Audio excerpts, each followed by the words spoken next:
My group has a very strong physiology core, and a number of the scientists working on the program have PhDs in fish physiology.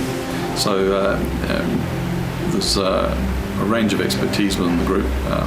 We were really focused on delivering a technology that demonstrated the capabilities of the fish, but also fitted in with the current fleet and the current infrastructure. This whole process has been an intimate collaboration between the New Zealand seafood industry, who want to do things better. They want to improve the way they harvest and handle. It started with government-funded research into reasonably fundamental issues, and that followed through industrial applied research, and then prototyping, all the way through to the current program, PSH. So it was actually, New Zealand science in action. And I think the industry partners really have to be given a major pat on the back, and chosen to sort of embrace change and bring fishing into the 21st century. Coming from a background of fish physiology, we're very much focused on the fish being the benchmark, and the living fish as it's swimming around doesn't have particularly many defects, doesn't have necessarily bruises or blood spot or damage. So we basically wanted to see where the benchmark was for hoki. Problem being is that they're between 2 and say 800 meters down, and we really didn't have any eyes on the problem. So we designed and built our own underwater cameras and had a look. And I think the aha moment was really, why do we have to strain these fish out? Why do we have to exercise and exhaust them? Why do we have to damage them? And we were sort of going, well, there must be good reasons. People haven't fished for 150 years with these methods for nothing, And the more we looked into it, the more we found that there weren't any real good reasons as to why we couldn't fit the in-trawl conditions to the animal. And we developed some concepts and prototypes and tested them at Beauty Point in Tasmania, and basically maintain as low a level of fatigue as possible.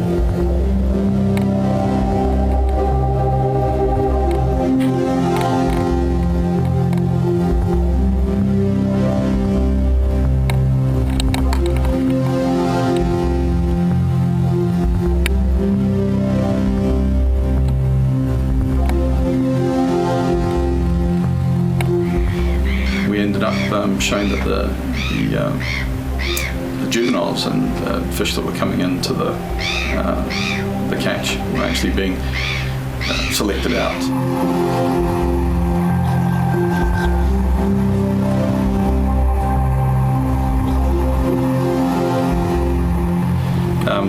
When you control the harvesting process and you control fatigue and damage and exterior damage, you actually start to see how beautiful and stunning these animals are. Fish such as trevally, which are very active during the harvest process and tend to be undervalued because of the limited options we have for catching them. And so one of the objectives is to make sure that any animal that does actually reach the surface, if we can't select it out in the gear, is actually delivered to back to the sea, basically unharmed. And that is also equally true for small animals, but also big macro animals and rays, sharks, any other beast that is inadvertently captured. In terms of selectivity, we design everything to make sure that the animals that we don't want are discharged as fast as possible at depth, so they never even see the light of day. When you realize that you can design a highly selective trawl, you're winning in many different ways. You're winning in unexplored properties, values that we haven't realized. You're producing a humane harvesting system so that the animals win. And we're giving a hell of a lot of control back to the processor and to the fisherman. And I think just a great story.